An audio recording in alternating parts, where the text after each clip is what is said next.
This is your guide to book publishing. Everything you want to know but didn't know what to ask with your host, Dr. Judith Briles. On the show today, you'll find out where book publishing is going and how to take advantage of it. How to identify and avoid publishing predators. What opportunities are emerging as the book trade evolves in new forms. How to avoid losing money and much, much more.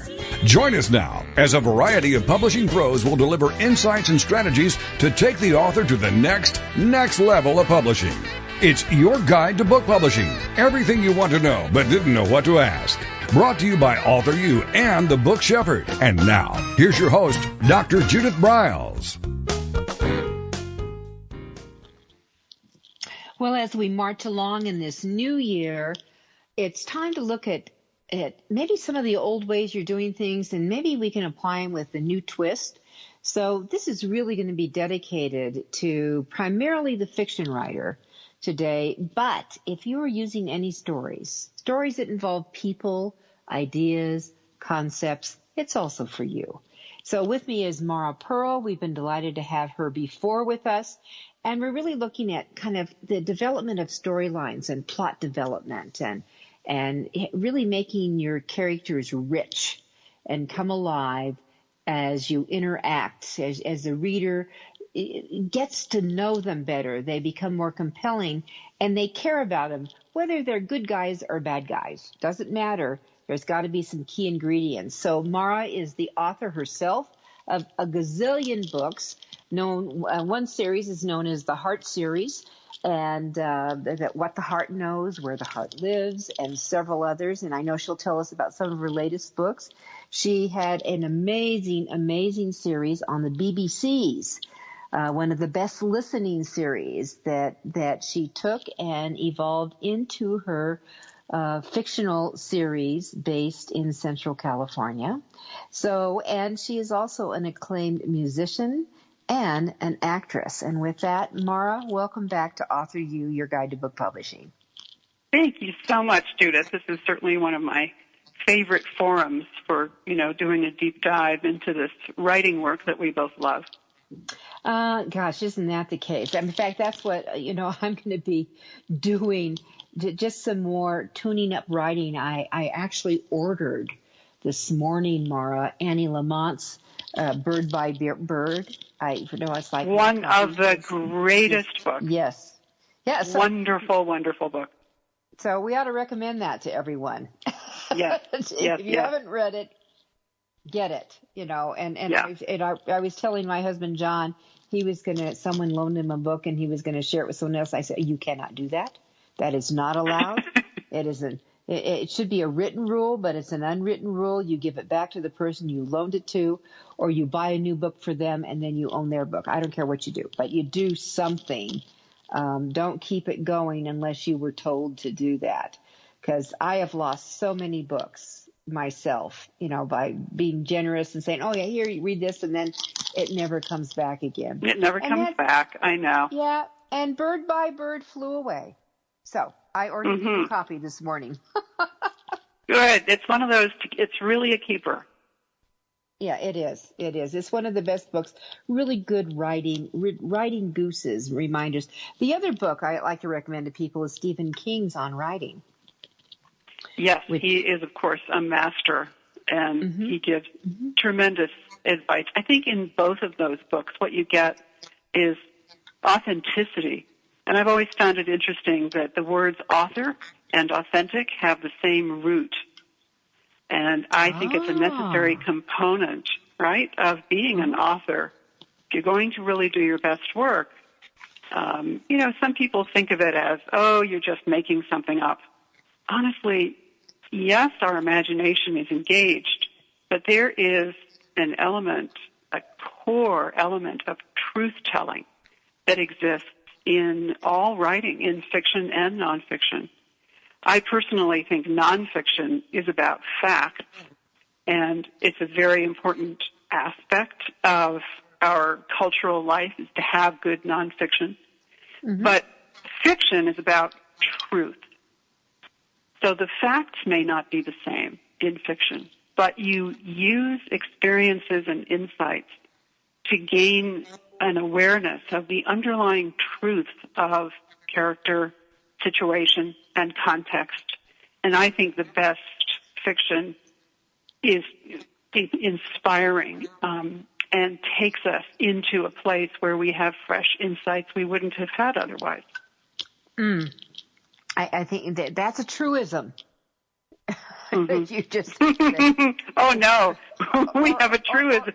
A truism, or like what did Stephen Colbert say? The truthiness of it all. The truthiness of it all. Yes, perfect. Yes. Yeah. So there are two other books that I would love to mention, as long as we're highlighting great books. Interestingly, these books both come from, not from the world of fiction writing, but from the world of writing for theater and for the screen.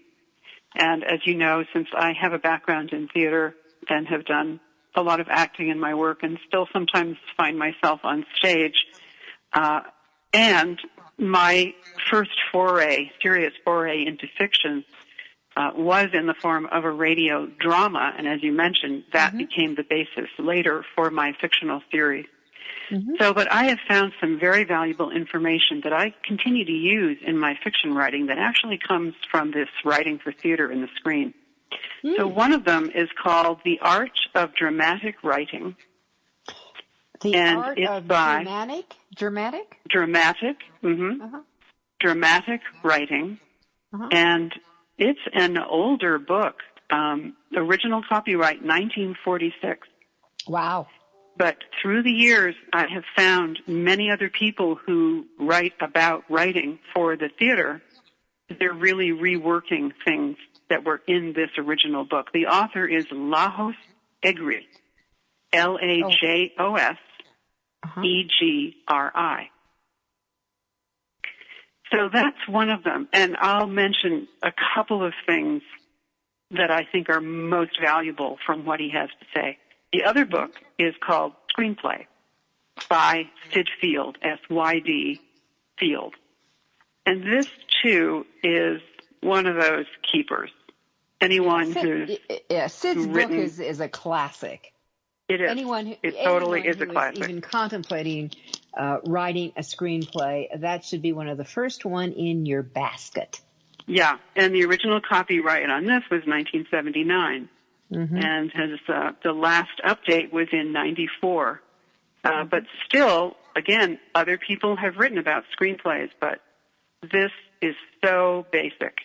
When we want to talk, today we wanted to talk about two things, right? We want to talk about plot development and character development.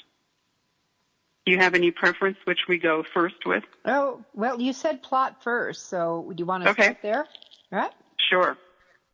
Well, plot in its simplest form for a screenplay, and that's a form that all of us are familiar with. It has 3 acts. The first act is about 30 pages. The second is about 60 pages. And the last is, again, 30. So you can see right away that it sort of describes an arc. So if we start at a baseline, then we go upward, upward, upward towards the climax, and then we come downward after that towards a resolution. So Act 1 is a setup. Act 2 is a confrontation. And Act 3 is a resolution. Beginning, middle, end. And end. And Mara, that I loved it that you did the 30-60-30, because a lot of authors do not realize that most screenplays are 120 pages. And by the way, they are double spaced. They are wide margin. They have indents with a couple of words that set up, the scene in that. And I think the beauty of I would just go online and search for free screenplays and see what sites it takes you to, and get some movies you're familiar with and study those babies, because you will be blown away of, number one, the simplicity of the form, but the brilliance of the form and how it brings you in. It has to bring you in so quickly, because this is what your director is using to create the visual and everything else. In addition to the lines that go along. This is the blueprint from which you build the building. You build the movie. The screenplay is the best for teaching, and it tells you how fast you have to get there. You don't waste time, but yet they're compelling. It's compelling. I love studying screenplays. Yeah, I think for any fiction writer, it's a really tremendously good place to start. Or even if you're in the middle of a wonderful fiction career, use this as a fun, interesting technique. And I agree with you. Go and see films and study them. You know, years ago, I co-wrote a screenplay with a wonderful director, and he had a Lincoln Continental car, and at that point, there were still drive-in movies. Well, we would go and get ourselves a chicken dinner and go to the drive-in and sit there with our yellow pads and our pens and watch the movie and make notes and discuss the action as it was unfolding in front of us and saying, oh, that was a missed opportunity, or, oh, that was great. That was the perfect thing to reveal right at this moment. And it was just a very youthful, even though we were experienced writers, and he in particular had been in the business for years, it impressed me that he was still studying. You know, he still really wanted to sharpen his wits and his understanding about structure and revelation and timing and pacing and all those things. So that's really valuable. It's so essential. That's so essential that what you can get. We're coming up right now to our first break, but I'd love to come back and kiss on that a little bit more. We saw Bohemian Rhapsody last month, and there was one line in there. I mean, I loved the movie, but there was one line in there that just so popped. I have recited it to a dozen people over dinner. It was so compelling. All right, we're going to be right back. With us is Mara Purl, and we are talking about making your writing absolutely shine.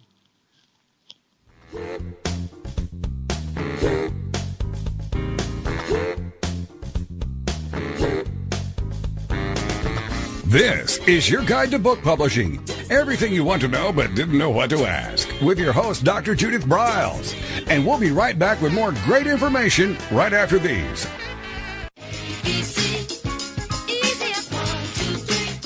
Is there a book in you? Or another? AuthorU shows you how to create, develop, and publish your book without being hoodwinked. If you already have a book out, you will find a supportive and brainstorming community that is connected and creative, no matter where you live. AuthorU brings in national experts for its book camps and annual AuthorU extravaganza. It has regular meetings and delivers webinars for its members on timely topics. Through AuthorU's extensive network, members enjoy exclusive benefits, including significant discounts for a variety of services necessary to publishing. AuthorU is the premier authoring resource in the country, creating community, education, guidance, vision, and success for the serious author. If you want to create a book that has pizzazz, punch, and panache, AuthorU is for you.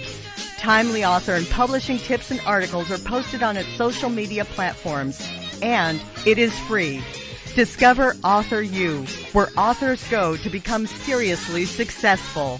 Join AuthorU today at AuthorU.org. First impressions are everything in the world of book publishing. Whether your book is an ebook, a print version, or both, your book cover needs to pop, sizzle, and sparkle to immediately capture the attention of your audience. And your book's interior needs to be just as dynamic and reflect the professionalism your readers demand. Nick Sellinger of NZ Graphics has won numerous national and international book awards for his cover designs and interior layouts.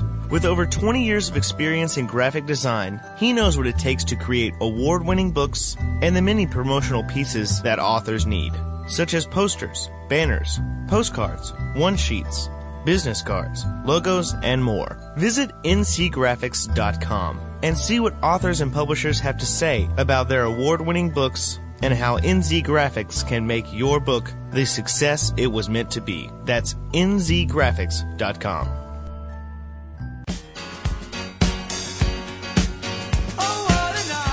Are you confused about publishing options? Do you know which printing option is best for your book? Does your stomach flip when you think about selling books?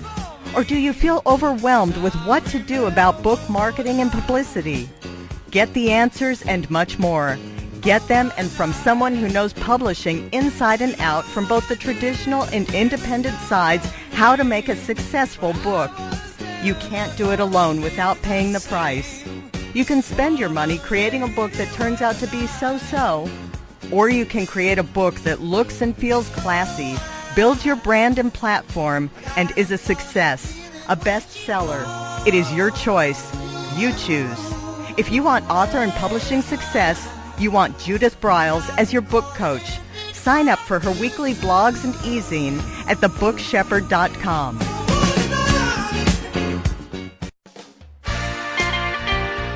Welcome back to your guide to book publishing.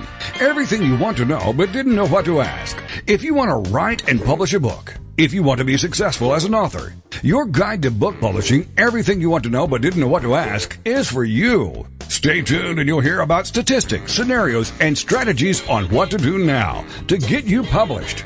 So let's get back to the show. And here again is your host, Dr. Judith Briles.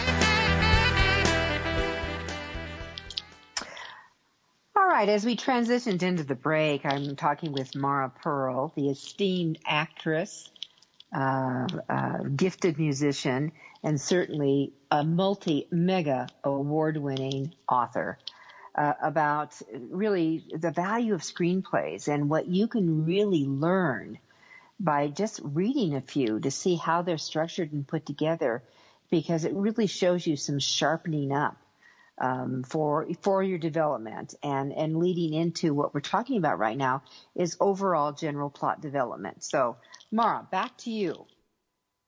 Well, so it is very valuable to have in mind this quite strict structure that comes along with screenplay. As we said, 120 pages, and it's divided 30, 60, 30. And those are the rules. Now, we all know rules are also made to be broken. It's great to really know that basic structure and have it in mind, but then adjust it depending upon what kind of a story you're writing. And as you and I know so well, we now live in a genre-driven world when it comes to publishing. It's very important to understand what genre you're writing in and who your audience is. So, for example, I have this thing that I call Mara's reader meter. And it's sort of, where do you find yourself along this reader meter? And I have readers who will say, I have so little time that I can't waste any of it reading something frivolous. If I'm going to spend my time reading, it has to be weighty and full of information and something of value that I can put in practice in my life. Now then, I have readers at the opposite end of the spectrum who say, I have so little time and energy that when I read, I want pure escape. Mm-hmm. So it's not like these are two buckets. It's more of a continuum. And so you find what you best enjoy and what best enhances your life. And I think all of us may, at different times, sometimes you want pure escape and sometimes you want pure information. So there's also an interesting distinction, for example, between women's fiction and what I call men's fiction. Several years ago, I was going to be speaking at the Ventura Book Festival, and Andrew Klavan was another speaker there, and he writes true crime. Mm-hmm. And I called him and said, do you want to debate women's fiction versus men's fiction? He said, Mara, there's no such thing as men's fiction. And I said, well, there is if there's such a thing as women's fiction. And he said, okay, you're on. So we debated, and again, it's not two buckets, it's more of a continuum. But we started identifying certain things. In what I would call men's fiction, there's velocity. So it's plot, plot, plot. It's quickly moving and keeping the tension and the pace up at a certain level. So let's say Dan Brown, from the very beginning of Da Vinci Code, you're in that car racing around Rome and you're racing the clock and everything is tremendously tense and exciting. And it's really fun to read that kind of book sometimes. On the other side, in women's fiction, there is a sense of lingering over the detail. So, let's say we are in a restaurant scene. If it's a restaurant scene in men's fiction, then the man walks in, looks around, assesses who might be dangerous, and sits so his back is not to the front door. And then the conversation begins. If it's a restaurant scene in women's fiction, you get what kind of flowers are on the table, the aroma of the roast as it's being carried by the waitstaff, what kind of clothing the waitstaff is wearing, what kind of decorations are in the windows, all kinds of details. And both of those are valid. Sometimes, I'll say about a character that she's wearing a French twist and a silk suit. Well, Larry, who's my husband, who's a great reader, but he'll say, yeah, but why do I have to know that? But here's my answer. My readers of women's fiction know that I've embedded information in that code. So if they hear about a woman who's wearing a French twist and a silk suit, they know she lives in the city, she has a certain income level, she's a professional woman. I don't even have to say all that. I've already said it in this code of description. Mm-hmm. So as we get to know which genre we're writing in, we may say, well, my novel isn't going to be 120 pages. It's going to be 350 pages. And I may take longer over certain kinds of details because that's what my readers expect. And that's how I can deliver the quality and the value that is expected in women's fiction. So it's not that we're saying to everybody, your novel has to be 120 pages. But what we're saying is this is a valuable structure that has to do with giving people enough of a setup that they get engaged, and then enough of a conflict that they just can't stand it. They got to know what happened, and then enough of a resolution that there's a sense of satisfaction at the end of the read. Mm-hmm. And when you're describing your descriptions between the men and the women and the more descriptive details, but the details tell you exactly the rest of the story, so to speak, of where she comes from and all those kind of things. And what flashed in my head as you said that, well, men are more limited in many cases with their uniforms. They have a suit and a tie. Their form of expression might be a colored tie, different colored ties, but there's more. It's just conservatives are wrong. It's just more known, and it's almost like their uniform, the suit uniform, at least at the men in the executive level on the workplace. Casual Fridays changed a lot of that, but you have that, and then their hair is usually very short. I mean, when you said French braid, well, a man wouldn't wear French braid. Well, he could have a man bun, but it's very limited. There's not a lot of options that we're going to go with those hairstyles where the different lengths of hair and what women can do with their hair are so vast in relationship to what men do. And so when you're dealing with men's fiction, you have to give the information in other ways. You can't do much, as you say, with wardrobe necessarily, at least not in our era. If you're writing historical fiction, it could be a different matter. Oh, yes, quite swashbuckling then. Yes, you can have quite a lot of detail in the men's costumes if you're writing, 18th century, but that changed. So in terms of plot development, you need to bring together disparate elements that create conflict. And this is where I believe you must go to character.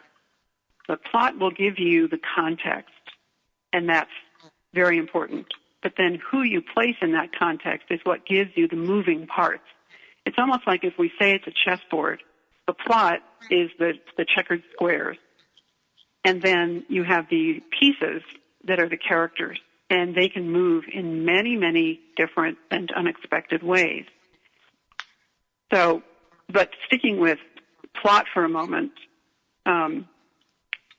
you want to have something that is important to these characters. There has to be something at stake. And ideas for plots can come from anywhere, right? I mean, it could be something you see in the news, some people that you observe in the grocery store. It could be, I mean, I have to admit to being a terrible eavesdropper.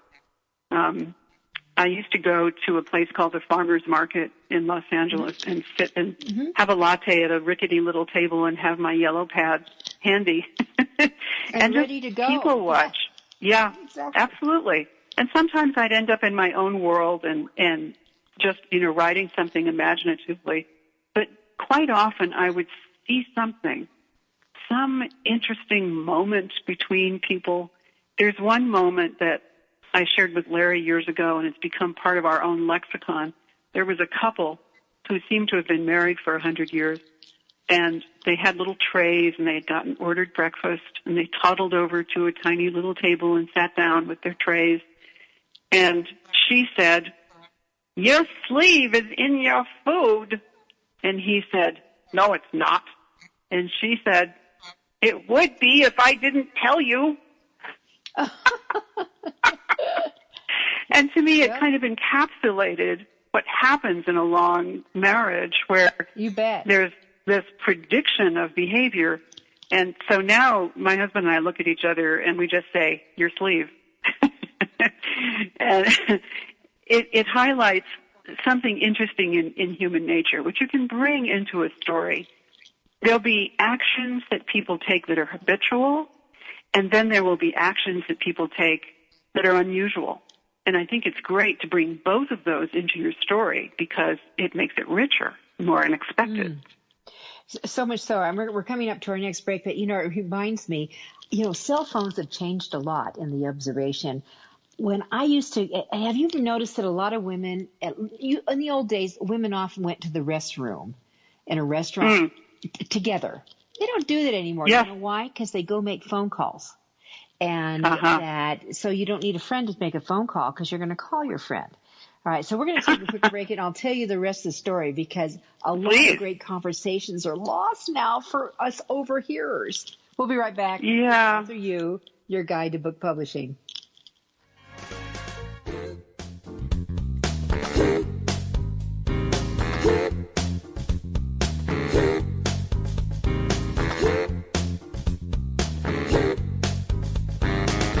This is your guide to book publishing. Everything you want to know but didn't know what to ask. With your host, Dr. Judith Briles. And we'll be right back with more great information right after these.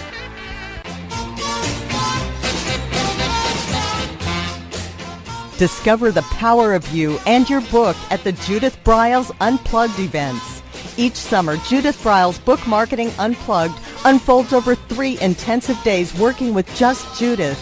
You get publishing strategies, author and book platforms, book marketing panache and pizzazz, and authoring tools to take you and your book to rock star success. In the fall and winter, Judith Briles Speaking Unplugged includes Judith as your coach and mentor during 2 powerful days. You will learn how to structure a speech, how to create openings and closings, how to find gigs that pay you and sell your books, and you will get one-on-one coaching. Go to thebookshepherd.com and click on the Events tab to learn how to participate at the next Unplugged Workshop event.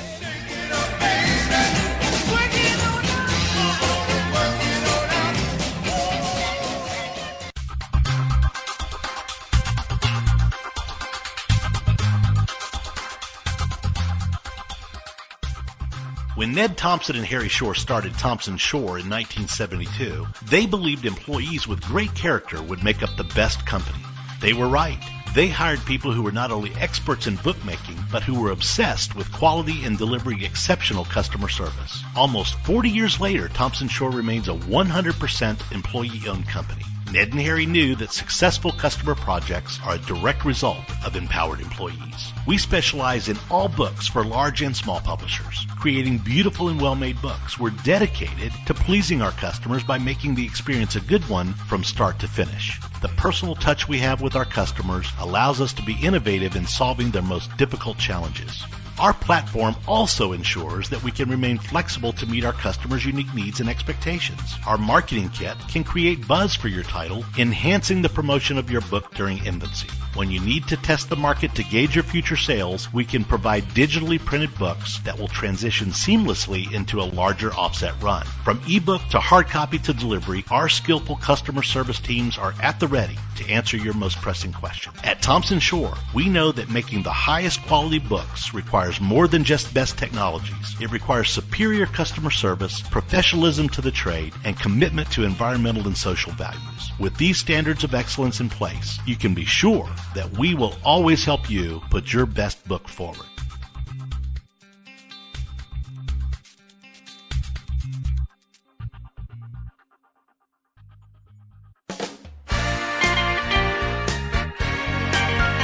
Welcome back to your guide to book publishing.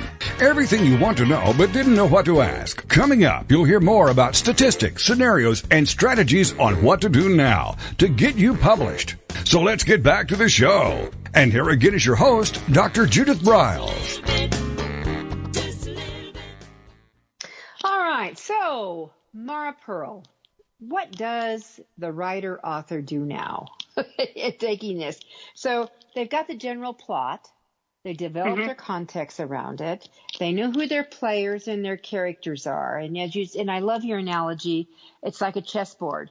They have all kinds of different ways that they can move. Some are standard, but then there's surprises that can come into play.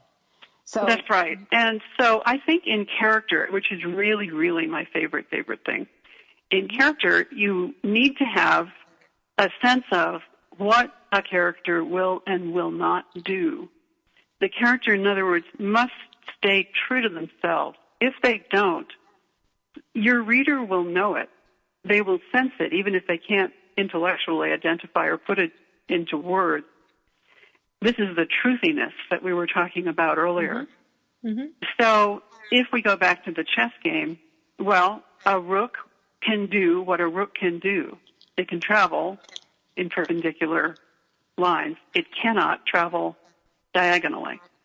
And it's sort of useful, I think, to bear that in mind. So if you have, for example, a wonderful writer named C.J. Box, his lead character is, I call him Dudley Do-Right. He's in law enforcement, and he's one of those guys, he just cannot tell a lie, and he cannot do the wrong thing. It gets him in trouble every 5 minutes. But he is always who he is. And we can count on that in these stories. And sometimes we're gripping we're biting our nails because we're worried. We know he's going to run into trouble. And sometimes we're laughing because, oh boy, Joe's going to tell the truth, and then what's going to happen, So that's a marvelous thing, to understand the core value of each of your characters. And I do recommend writing a very, very detailed biography of each of your characters. There may be details in these documents that you create that never even come into the story, but you need to know what they are, where they were born, what kind of relationship they had with their parents, what their goals are, every kind of detail you can imagine. And add to it, as you're writing your story, the character will reveal himself or herself to you. So there are those elements in the character that you absolutely know, you can count on, and they are expected. Now, you also want to bring in that character doing something unexpected, not in total conflict with a core value, because that would be kind of a suicidal thing to put your character through. But there may be an extraordinary circumstance because of the context in which you place that character, where they have to shift. The other thing that really interests me about characters, I am sort of addicted to character growth. I want to see a character begin with a degree of ignorance or prejudice or being stuck in some way. And through the circumstances that they have to overcome, see them grow, see them have a moment of self-doubt or humility or self-revelation where they can do the apology or they can make up for something bad that they've done, or give someone an opportunity because they've become less selfish. That kind of character growth is absolutely wonderful and makes your reader relate, and not only relate to, but perhaps even be inspired by your character. Well, and that's, when you say that, when you said Dudley Do Right, it made me chuckle, because one of the television shows that I picked up on this last season was a show called The Good Doctor. And I don't know if you're familiar with it at all, but you have a young man who is autistic and a savant. He is a surgeon, and he can see things and figure out things before anyone else on the team can. And there was an episode, and his character is he can't. Part of his traits is he cannot lie. He can never tell a lie. And so he sees the power of one of the maintenance people who was cleaning the glass walls in like an ICU room. And he's looking at them, and he says to one of his colleagues, I can't remember the name, but Paul, there's something wrong with Paul. He's got pancreatic cancer. He is going to die. Basically like that. And so when he interacts, and then they all start taking a look at him, and sure enough, that's what Paul's got. And that they're saying, what should you do? And he says, well, you're going to die, instead of the bedside manner per se. So one of the things they're working with him is his relationships and communications, in the series.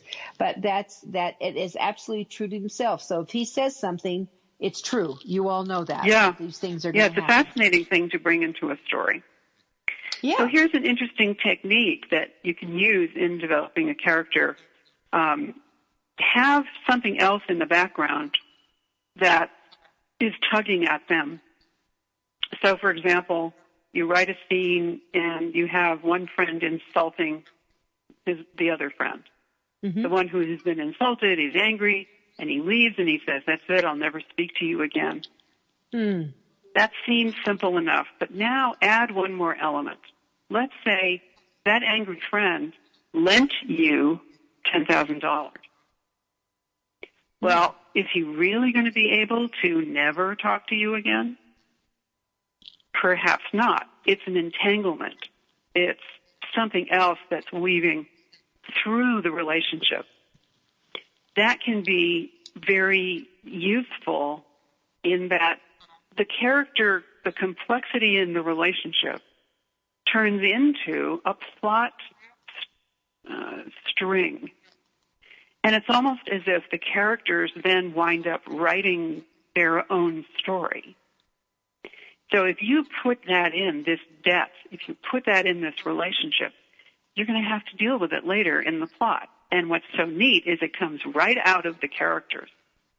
So it's not some superimposed external thing that's manipulative to the characters. Instead, it's coming out of their own experience, their beliefs, and their emotions.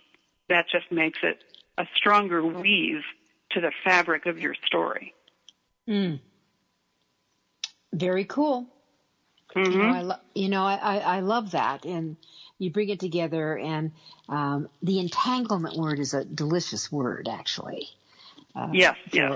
For those of you who are gifted with the gene, I always think of people who have this incredibly, the imagination to bring something out of the ground and let it root and grow into these marvelous stories.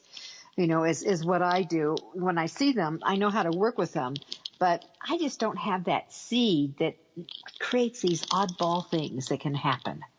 When I was starting Milford Haven, for example, I wanted two of my main characters to be butting heads.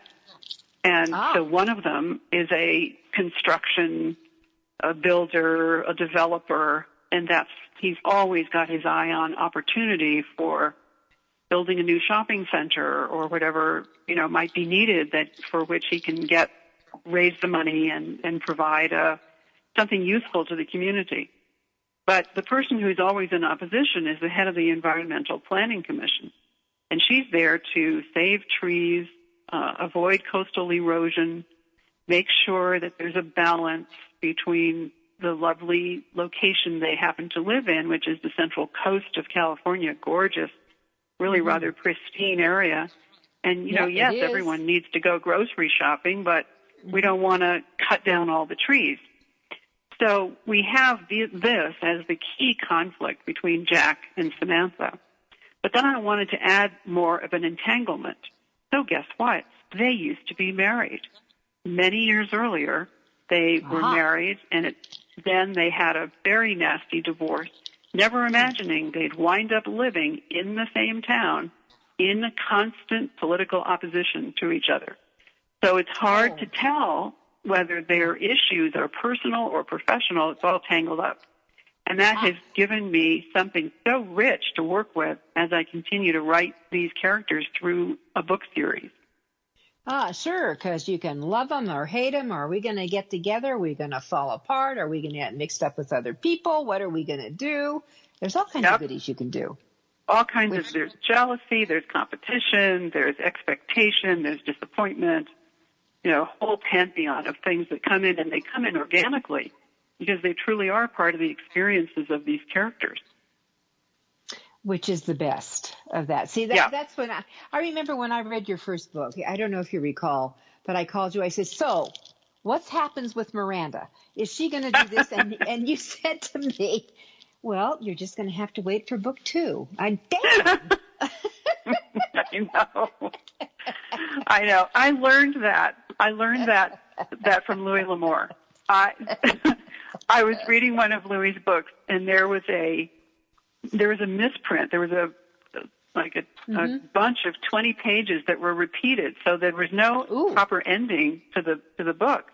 Mm-hmm. And I called Louis, who was my very good friend and mentor. I said, Louis, oh no, what happens at the end? He said, I'm so sorry, Mara, you're going to have to go and buy another copy of the book and read it. Yeah. And I was like, you're kidding. You're not going to tell me? Nope. Yep. Nope, book 2. All right, so we're going to take our final break with Mara Purl. And one of the things I would love to have you address, Mara, and going into that, because, one of the things is you look at this arc, the setup, the climax, confirmation, and the resolution, that what happens, how do you create the perfect cliffhanger if that's what you're going to do? I'd love to have you kiss that. All right, with us is Mara Purl. We're on AuthorU, Your Guide to Book Publishing. I'm Judith Briles. We'll be right back.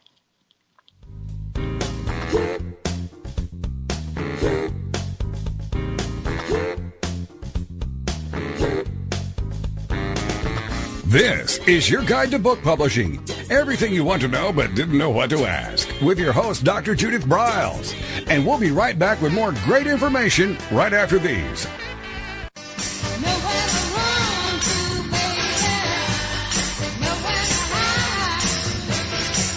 The book shepherding concept is simple. The publishing world is changing, and so must you. You need an experienced shepherd and guide to collaborate with you as you create, strategize, develop, publish, and achieve your publishing goals. Publishing is riddled with obstacles, sometimes nightmares for the author. You do not need more problems. You want solutions. Dr. Judith Briles will shepherd you through the maze and chaos. At times, she has had to step in and rescue a book that has been sabotaged by a publisher, by a publishing service provider, and sometimes even by the author. If you want author and book success, connect with her today at thebookshepherd.com.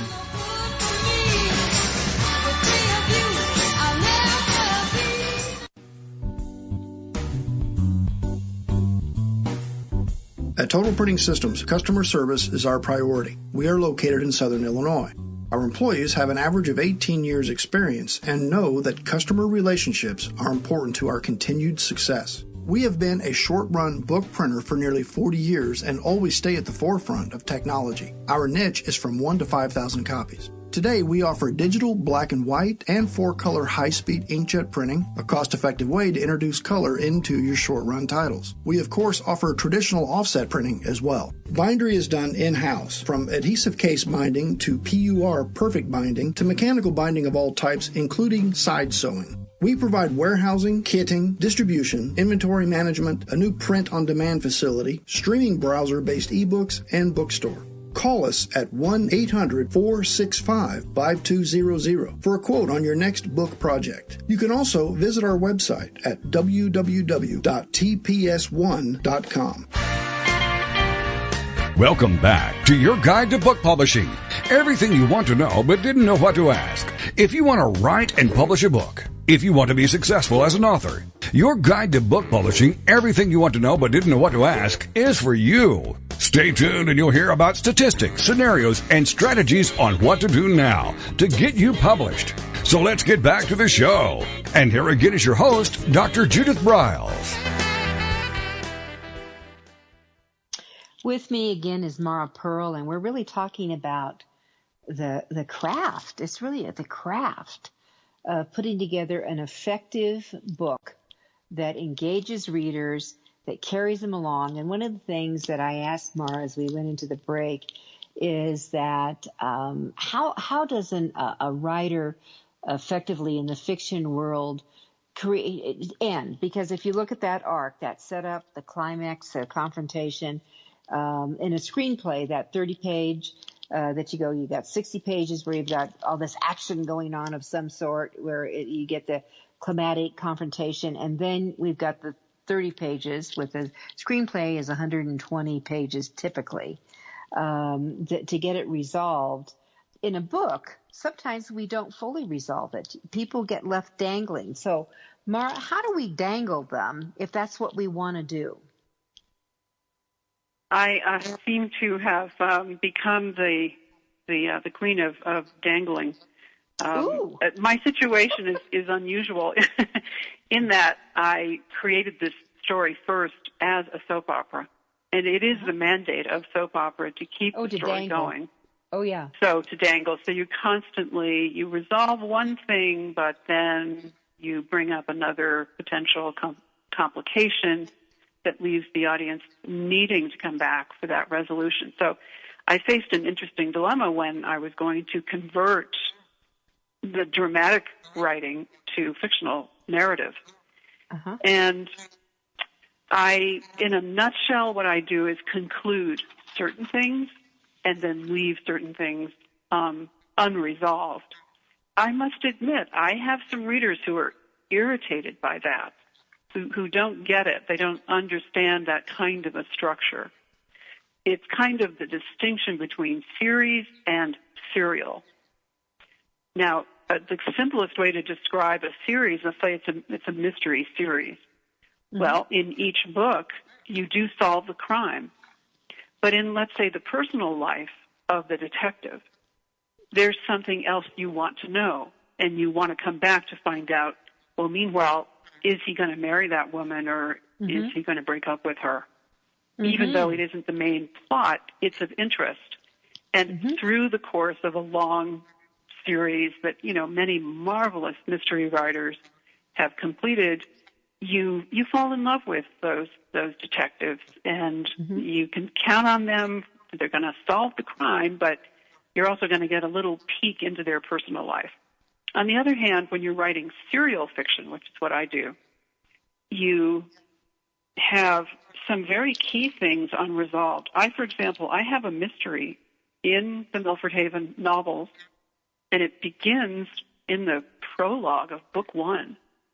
And a terrible crime is committed. Yep. Who killed that woman?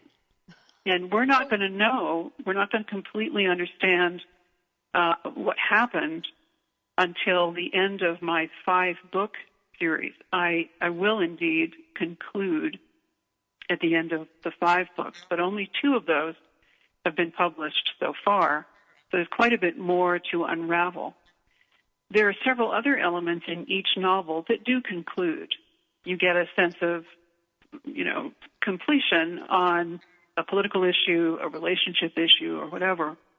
And we, the reader, we actually know more than the characters in the story about the mystery. We actually saw the crime being committed. So the reader isn't exactly in the dark, but many of the characters are. And so that's the sort of ongoing tension. So I think to do this well, you need to strike a careful balance between giving enough, not giving too much, and having the characters be rich enough that you really care enough to come back to hear what's going to happen. Mm-hmm. Yeah, that is it, bring them back. So, I mean, I have right now, one of my authors I'm working with is got a medical mystery trilogy, and book one's done. And because she is a trauma surgeon, and because who she is, she's really writing with a pen name. So it's been a real challenge. And maybe you can kiss on this before we leave today, that building up social awareness without revealing who you are to the public. And it's been a challenge. And of course she works tremendous hours to find the time to do what she should be doing to develop this other persona per se. Mm-hmm, but she's got these, and we did leave it that our protagonist, is she going to be the next victim, or could she be causing, is she a murderer herself? So it's left like that, and it also came across with, we had some people saying on reviews they were really upset that it was left like that, but we did it on purpose. Yeah. Well, again, you have to be true to the character, and that's really what I'm doing in my writing, in that if Miranda had already figured out everything she needed to figure out about her romantic life, she would have. But in her case, it's just not that simple. She thinks she's on the right track, and then it turns out she's not exactly. And so if I were writing traditional romance, then I'd have to have, she'd meet the guy at the beginning, there'd be conflict, and then they'd get together in the end. But this story is more complicated than that. So the first man that we see her hoping to be involved with, it turns out isn't the ultimate relationship for her. I write things that are a bit more complicated, but they really, I think, are worth it and will pay off. So that's, let's say, my gamble. I'm counting on my readers to trust that I have so much to say that it's going to take 5 books to really get through this whole sort of delicious, complicated story that involves several lives. All right. So why don't you, before we leave, let's skip the titles. I mean, I think I said them in the very beginning, but just do a recap so people can find you. Yeah. So What the Heart Knows is the first novel, and Where the Heart Lives is the second novel.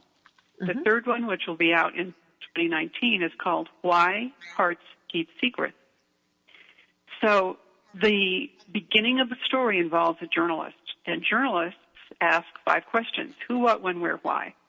And that is why all these titles begin with one of those words. Then I have little novellas and novelettes that fit in between and around these main books.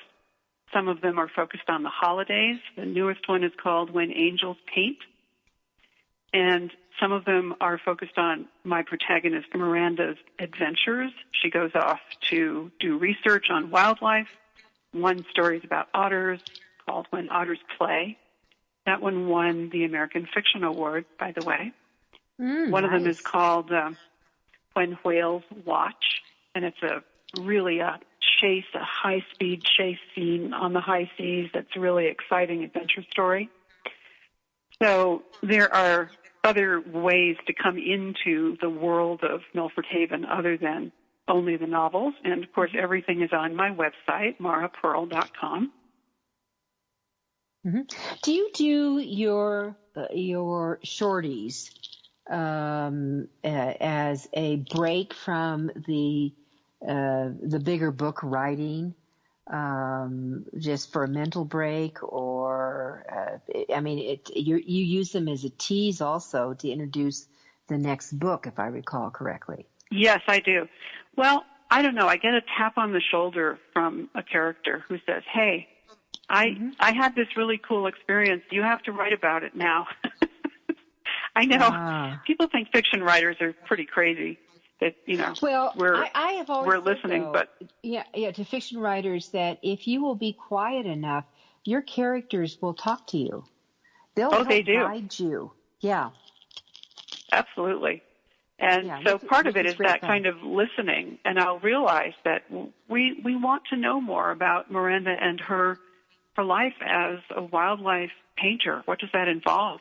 She doesn't make it up. She has to get out there and have these incredible adventures in the high country or in the mountains or out on the ocean, where she encounters these incredible situations and has to stay safe and meanwhile deal with people who may not be particularly smart when they're out in these situations. So these adventures are really, they're fun, they're engaging, and they enrich the backstory, let's say, of my key character. So, which will allow you to, as you write forward with the finishing book 3 and then 4 and 5 to complete your 5-book series, is that you're able to reach back and maybe gurgle them up again. Yes, right. Because there was that experience. All right, our last 60 seconds. Yeah, our last 60 seconds. What kind of tidbits can you offer? I would say if you're getting a message that you're hearing within yourself that you should be writing, pay attention to it. It may not be easy. It may not be convenient, but it's a calling. Writing and authoring is a calling. And we bring something so important to the planet. What we bring is POV, point of view. And those precious perspectives that we can offer readers are enriching, inspiring. Sometimes they're escape, sometimes they're real critical information. Whatever the case, they improve lives. And so it's a kind of sacred calling from my perspective. And I just encourage those who are hearing that little voice in their heads, pay attention to it, go with it. It's something really special. I absolutely agree with you. I mean, the whole thing about, this authoring as we close out here is that words are so powerful.